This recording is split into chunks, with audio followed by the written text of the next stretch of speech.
Hello viewers, welcome to our channel. నేను మీ Charan Parimi. BRS party కార్యాలయాన్ని కూల్చివేయాలని high court ఆదేశాలు జారీ చేసింది. ఇప్పుడు ఆ కార్యాలయాన్ని కూల్చడానికి అంతా రంగం సిద్ధమైపోయింది. అసలు ఏంటి ఇది? ఇప్పటిదాకా ప్రజలు ఏదైతే అనుకుంటూ వస్తున్నారో అదే జరుగుతుందా అనే ప్రశ్నలు అయితే వస్తున్నాయి. బీఆర్ఎస్ కార్యాలయాన్ని కూల్చాల్సిన అవసరం ఎందుకు వచ్చింది? కోర్టు దీనికి ఆదేశాలు ఇవ్వడం వెనుక ఉన్న మతలబ్ ఏంటి, దీని వెనుకున్న కారణాలు ఏంటి అనేది ఇప్పుడు పెద్ద డిస్కషన్గా మారింది. ఎందుకంటే హైడ్రా ఎప్పుడైతే మొదలైందో అప్పటి నుంచి కూడా బీఆర్ఎస్ మీద టార్గెట్ చేసిందని చెప్పేసి రకరకాలుగా వార్తలు వచ్చాయి. మరి అందులో భాగంగానే ఇప్పుడు బీఆర్ఎస్ మీద దృష్టి పడి దీన్ని కూల్చడానికి సిద్ధమైందా అనేది ఇప్పుడు ప్రశ్న. సరే, దీని వెనుకున్న సంగతులు ఏంటి గమనించి చూస్తే, బీఆర్ఎస్ పార్టీ ఇప్పుడు పార్టీకి అనేక ప్రాంతాల్లో కార్యాలయాలు ఉన్నాయి. అలాగే పార్టీకి సంబంధించిన నాయకులకి అనేక ప్రాంతాల్లో భవనాలు కూడా ఉన్నాయి. ఈ భవనాలు అలాగే కార్యాలయాలు కొన్ని అక్రమ కట్టడాలు అని చెప్పేసి కొన్ని చోట్ల వాటి మీద పిటిషన్లు కూడా వేసిన దాఖలాలు ఉన్నాయి. ఎందుకంటే ఇప్పుడు హైడ్రా అనేది ఇటువంటి వాటిని కూల్చడం కోసమే ఏర్పాటైన సంస్థ. అసలు కాంగ్రెస్ ప్రభుత్వం హైడ్రాని తెచ్చినప్పుడే ఈ వివాదం చెలరేగింది. బీఆర్ఎస్ నాయకుల భవనాలు కూల్చడానికి ఇటువంటి తీసుకొచ్చారు, హైడ్రా అనేది ఒక పెద్ద కుట్ర అని చెప్పేసి కేటీఆర్ గారు కావచ్చు, అలాగే బీఆర్ఎస్ నాయకులు కూడా ఆరోపిస్తూ వచ్చారు. అయితే ఈ ఆరోపణలని ప్రజలు మాత్రం పెద్దగా సీరియస్గా తీసుకోలేదు. ఎందుకంటే హైడ్రా తన పని తాను చేసుకుంటూ పోతుంది. అలాగే కాంగ్రెస్ నాయకులు, అలాగే బీఆర్ఎస్ నాయకులు, అదేవిధంగా న్యూట్రల్ పీపుల్ కూడా, నిజం చెప్పాలంటే నాగార్జున గారు, మురళీమోహన్ గారు ఇలాంటి వాళ్ళకు కూడా నోటీసులు ఇచ్చి కూల్చేయడం జరిగింది. ఇంకా మురళీమోహన్ గారిది ఇంకా కూల్చలేదు అనుకోండి, అది ఇంకా అలాగే ఉన్నాయి. కాకపోతే నోటీసులు అయితే ఇవ్వడం జరిగింది. సో హైడ్రా న్యూట్రల్గానే పనిచేసుకుంటూ వెళ్తుంది, ఏ పార్టీ కోసం పనిచేయట్లేదు అన్నట్టుగా కలరింగ్ అయితే ఇచ్చారు. కానీ ఎక్కువ శాతం హైడ్రా కూల్చేసిన వాటిలో బీఆర్ఎస్ పార్టీ నాయకులు, అలాగే ఆ పార్టీకి సన్నిహితులైన కార్పొరేటర్లు, లేకపోతే ఆ పార్టీకి సన్నిహితులైన బిల్డర్స్, కాంట్రాక్టర్స్, వీళ్ళ బిల్డింగ్సే ఉన్నాయి, వీళ్ళ భవనాలు మాత్రమే కూలుస్తున్నారని చెప్పేసి ఒక పెద్ద అపవాదు హైడ్రా మూటగట్టుకోవడంతో పాటు ఇది కేసు హైకోర్టుకు వెళ్ళింది. హైకోర్టుకు వెళ్ళిన తర్వాత హైకోర్టు కూడా దీని విషయంలో విచారణ చేస్తూ గట్టి వ్యాఖ్యలు చేసి హైడ్రా మీద మొట్టికాయలేసింది. హైడ్రాని ఏమందంటే, మీరు నిజానికి ఈ బీఆర్ఎస్ నాయకుల మీద దృష్టి పెట్టి వాళ్ళ ఫామ్ హౌస్లో లేకపోతే వాళ్ళ అక్రమ కట్టడాలని చెప్పేసి వాళ్ళవి కూల్చడానికే ఇటువంటి స్థాపించారా? మీ ఉద్దేశం అదేనా? ఎందుకు అందరి పట్ల సమాన న్యాయం పాటించట్లేదు? కొంతమంది బిల్డింగులకు నోటీసులు ఇచ్చారు, కొంతమందికి నోటీసులు ఇవ్వలేదు, మీరు ఎందుకు ఈ విధంగా చేశారని చెప్పేసి హైకోర్టు చాలా గట్టిగా అడగడం జరిగింది. దాంట్లో ప్రభుత్వం తరపున ఎవరైతే లాయర్ ఉన్నారో వీళ్ళు కూడా కొద్దిగా తడబడ్డ సంఘటన చూసాం. లేదు, మేము నిజాయితీగా వెళ్తున్నాం అన్నారు. కానీ అది అక్కడ అంత బాగా కనిపిస్తున్నట్టు హైకోర్టుకు కూడా అనిపించలేదు. లేదు, మీరు న్యూట్రల్గా వెళ్ళండి, మీరు ఏ చర్యలు తీసుకున్నా సరే నోటీసులు ఇచ్చిన తర్వాత చర్యలు తీసుకోండి, కొంతమందికి మీరు నోటీసులు ఇవ్వట్లేదు అని చెప్పేసి హైకోర్టు అంది. ఎందుకంటే కూల్చివేతల్లో కొందరికి నోటీసులు ఇస్తున్నారు, కొందరికి ఇవ్వకుండా కూల్చిపడేస్తున్నారు. దీన్ని హైకోర్టు గట్టిగా ప్రశ్నించింది. అదేవిధంగా అసలు ఇటువంటి కూల్చివేతలు కూడా సరైనవి కాదు, ఏదైనా సరే చట్ట ప్రకారం వెళ్ళాలి అని చెప్పేసి కూడా వ్యాఖ్యానించింది.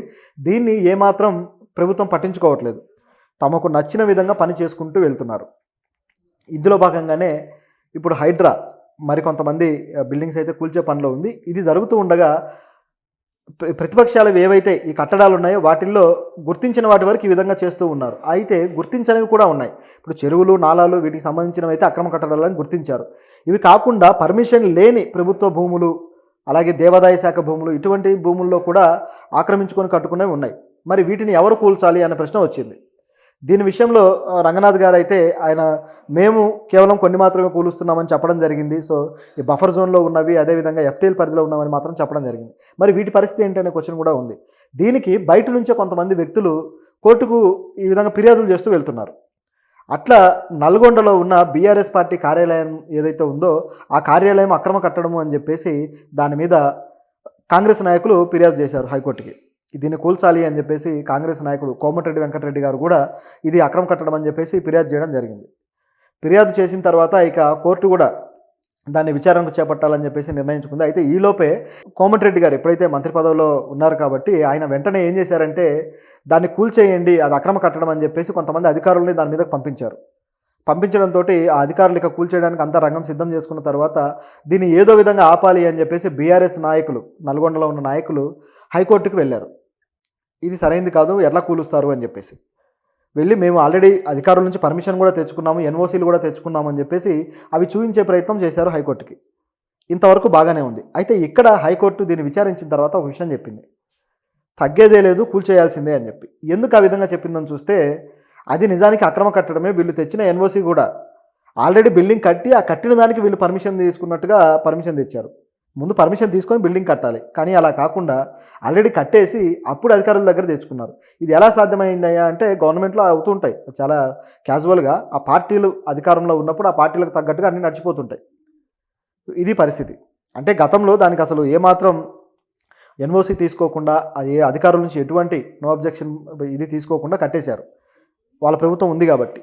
ఎప్పుడైతే ప్రభుత్వం మారిందో ఇటువంటివన్నీ వెలికి తీయడం మొదలెట్టారు. అప్పుడు వాళ్ళు వెంటనే తేరుకొని ఇది పెద్ద ఇష్యూ అయ్యేటట్టుందని చెప్పేసి అప్పుడు ఎన్ఓసి తీసుకోవడానికి వెళ్ళి డబ్బులు కట్టో ఏదో మాయ చేసి మొత్తానికి ఎన్ఓసీలు తెచ్చారు. ఇప్పుడు వీళ్ళకి ఎన్ఓసి ఇచ్చిన ఆఫీసర్ని కూడా సస్పెండ్ చేయాలి. మరి హైకోర్టు కూడా ఇటువంటి ఆఫీసర్ల మీద ఎందుకు దృష్టి పెట్టట్లేదు అనేది అర్థం కావట్లేదు. పార్టీ కార్యాలయం మీద అయితే బాగానే చెప్పారు కూల్చేయమని. అది కూడా 15 రోజులు టైం కూడా ఇచ్చారు. 15 రోజుల్లో మీరు కూల్చాలి అని చెప్పి. లేకపోతే కోర్టే చర్యలు తీసుకుంటుంది. హైడ్రాలాగానే బుల్డోజర్స్ పంపించడం, వాళ్ళు కూల్చేయడం ఇవన్నీ జరుగుతాయి. అయితే దీంట్లో క్లియర్గా కాంగ్రెస్ పార్టీ నాయకుడు, మంత్రి కోమటిరెడ్డి వెంకటరెడ్డి గారు ఉండటం ఇప్పుడు ఆశ్చర్యకరంగా ఉంది. ఎందుకంటే ఎదుటి పార్టీ కార్యాలయాన్ని భూస్థాపితం చేసేంత కక్ష పెట్టుకున్నారా? ఎందుకు ఈయన ఈ నియోజకవర్గంలో ఈ స్థాయిలో రెచ్చిపోతున్నాడు అనే అనుమానం అయితే వస్తుంది. డైరెక్ట్గా గొడవలు పడ్డము, అదేవిధంగా ఏదో సెటర్లు వేసుకోవడము, రాజకీయపరమైన వాదాలు, వివాదాలు, డిబేట్లు ఇవన్నీ జరుగుతాయి. కానీ పార్టీల కార్యాలయాలు కూల్చేయాలి, లేకపోతే భవనాలు కూల్చేయాలి, నాయకులే నాశనం అయిపోవాలన్నట్లుగా డైరెక్ట్ ఇన్వాల్వ్మెంట్ ఈ నాయకులది చూస్తుంటే రాజకీయాల్లో కొద్దిగా వివాదాస్పదమైన తీరుకి తెరతీసినట్టుగా ఉంది.